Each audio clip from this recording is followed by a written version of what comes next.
అంటే టెక్నాలజీ రోజు రోజుకి అప్గ్రేడ్ అవుతుంది. ఇప్పుడు ఆ కింద వాళ్ళందరికీ జాబ్ పోతుంది కదా. ఇప్పుడు టెలిఫోన్ బూత్ పెట్టినోడికి లేదు, ల్యాండ్ ఫోన్లు లేవు, అన్ని సెలవులు వచ్చేసి ఇలాగా ప్రతిదీ అప్గ్రేడ్ అవుతుంది. సైకిల్ మీద తిరిగిపోవడం, కార్లు, బైకులు వచ్చినాయి, కార్లు వచ్చినాయి. రేపు నుంచి ఫ్లైట్లు, అందరూ ఫ్లైట్లో తిరుగుతారు. చాలా మార్పులు వస్తాయి. ఇప్పుడు గుమ్మస్తాల దగ్గర నుంచి ఇప్పుడు కంప్యూటర్కి వచ్చారు.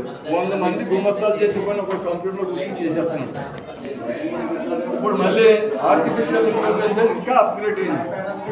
ఇప్పుడు మళ్ళీ 100 మంది కంప్యూటర్లో చేసే పని ఒక ఆర్టిఫిషియల్ ఇంటెలిజెన్స్లో మీరు కోచింగ్ ఒక్కడే చేసేస్తారు. ఇది అందరికి ఉద్యోగాలు పోతుంది కదా.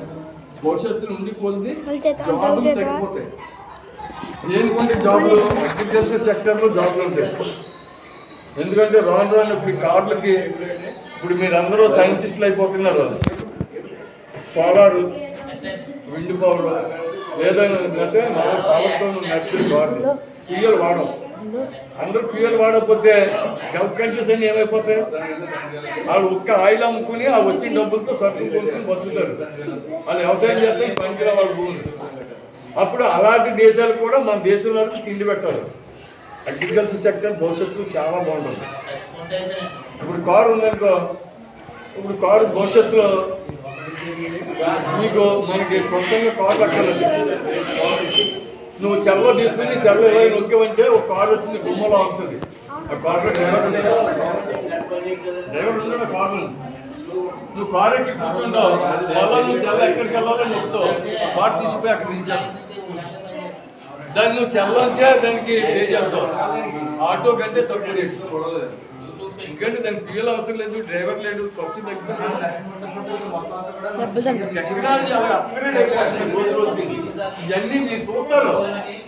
మేము చూసిన 10 సంవత్సరాలు ఇవన్నీ మార్పులు వస్తాయి. మీకు జాబులు వచ్చేసరికి చాలా చాలా మార్పులు వస్తాయి. 10 సంవత్సరాలు వస్తాయి. ప్రతి ఒక్కరూ చదువుకోవాలి. ఆడ మగన్న తేడా వ్యత్యాసమే లేదు. వేళ ఆడపిల్లలు యుద్ధ భూములు కూడా వెళ్ళి ఆ మంచు కొండల్లో కూడా యుద్ధాల్లో కూడా చేస్తున్నారు. మీరు ఆడపిల్లలని ఎవరు తక్కువ లేదు. వేళంతా గణతంత్ర ఆడపిల్లలే. అబ్బాయిల కంటే ఎక్కడైనా సరే అమ్మాయిలే బాగా చదువుతున్నారు. ఎక్కడ చూసినా గ్రేడ్ అంతా అమ్మాయిల దగ్గర ఉంది. ఎందుకంటే మీకు చదువు మీద దృష్టి పెడతారు. పిల్లలు ఉన్నారు అనుకో, మా పిల్లలు ఆటలాడు అలాగేలాగా త్వరగా తిరిగి అంతా మంది నాశనం అవుతుంది. ఇప్పుడు శ్రద్ధగా చదువుకొని భవిష్యత్తులో మీరు సైన్సా, మ్యాథ్సా, ఆర్ట్సా ఎందులో మీకు బాగా మీకు ఏ సబ్జెక్ట్ని క్యాచ్ చేసి మీరు ముందుకెళ్ళాలో ఆ సబ్జెక్టుకి మీరు ఇంట్రెస్ట్ ముందుకెళ్ళాలి.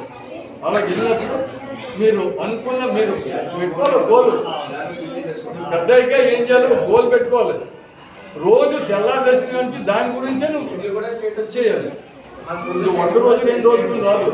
జీవిత పర్యంతం కష్టపడాలి. మనం అనుకున్నది సాధించాలి. అది మనసులోకి ఒకసారి వచ్చిందంటే అది సాధించే వరకు నిద్రపోకూడదు. ఆ రకంగా పట్టుదలగా చదువుకోండి. మీకు చాలా భవిష్యత్తు ఉంది. నాకంటే కూడా మీకు చాలా ఉచిత దశలోకి వస్తారు. మీరు అప్పుడు మా రాష్ట్రాలందరూ మీ దగ్గరికి వచ్చేలా చేతులు కట్టుకునేలా నిలబడాలి. ఆ స్థాయికి వెళ్ళిపోతారు. మీరు చేతులు కట్టుకోవడం కాదు, నిజంగా ఆ స్థాయికి వెళ్తారు మీరు.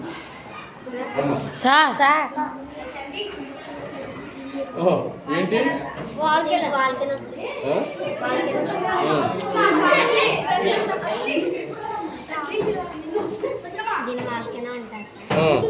దీని నుంచి వచ్చే గ్యాస్ ని మనం ఆదా చేసుకోవడం వల్ల భూమి నుంచి తీసే గ్యాస్ ని డబ్బులు పెట్టుకోవాల్సిన అవసరం లేదు.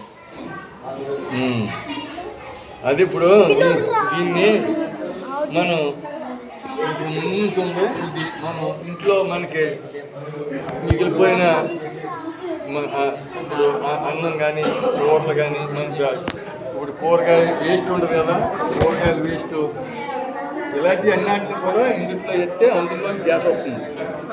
ఆ గ్యాస్ని కూడా మనం ఉపయోగించుకోవచ్చు.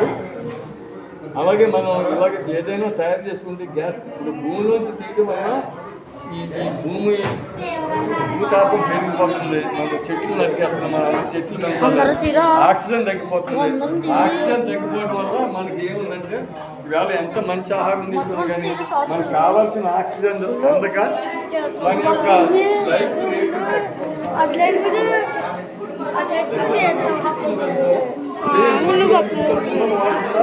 ఇలాగా ఎవరికాళ్ళు తయారు చేసుకుని ఎలా చేయాలో రీసెర్చ్ చేస్తాను.